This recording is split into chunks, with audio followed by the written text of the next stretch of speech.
الله رب العالمین قرآن کریم کې فرمایي ولهن مثل الذي عليهن بالمعروف.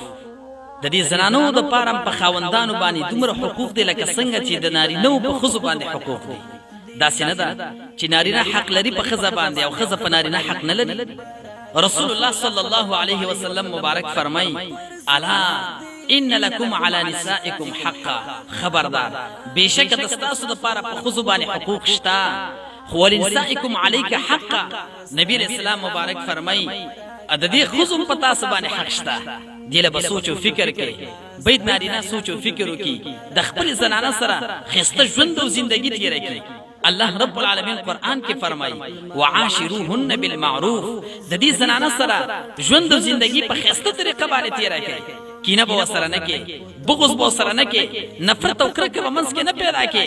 داسې نه چې د خدای نه خاصه د سپی نظر ورته کې، د خري نظر ورته کې، او همدارنګې په درانه کارونه پکې، او همدارنګې د دې زنانه سره د کینې او د بغض نه کار اخلي.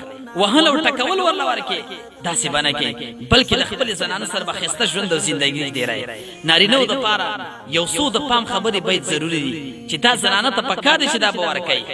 یو د هغې نه سړو دپاره دا ده رسول الله صلی الله علیه وسلم مبارک په صحیح احادیثو کې ثابت ده چې ښځې ته به کوشش کوي نصیحت به ورته کوي. د بخاري حدیث نه دا معلومیږي.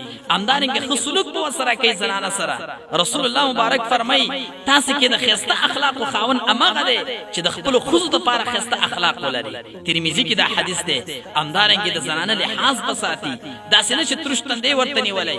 همدارنګې نارینه به کوشش کوي چې د زنانه سره به خوش طبیعتۍ خبرې کوي، د نفرت او د کرکې ترش تندی به ورته نه نیسي چې په تندي کې 12 بجې او هر وخت دګې ورټي. همدارنګې کوشش به کوي نارینه چې د کور په کارونو کې به د دې زنانه سره همکاري کوي. رسول الله مبارک به کله کله د زنانو د خوشحالۍ د خاطره د کور په کارونو کې همکاري مسره کوله. همدارنګې نارینه به کوشش کوي چې په زنانه باندې به داسې کارونه نه کوي چې د هغه زنانه وس نه رسېږي. ډېر خلک داسې شته په زنانو ظلم کوي، درونه دانه کارونه پې کوي چې د زنانو پې وس نه رسېږي، خو په زور او زیاتي باندې پې هغه کارونه کوي. الله پاک دې باره کې به ما ورته نه پوښتنه کوي. همدارنګې نارینه به کوشش کوي چې د غصې په وخت کې به زنانه ګورې په مخ باندې نه وهي. رسول الله صلی الله علیه وسلم د دې نه منع کړی. امام ابو داود دا حدیث نقل کړی. همدارنګې د ښځې بیا حق بل دا دی چې مهر به وله ورکړي. سورې نساء کې الله د دې امر ذکر کړی. همدارنګې نارینه به کوشش کوي چې زنانه ته به خوراک ورکوي. همدارنګې د زنانو بل حق دا دی په موږ او تاسې نارینهو باندې چې ښځې ته به لباس او جامه ورکړي، خو دا د ضرورت موافق او همدارنګې د خپل وس مطابق.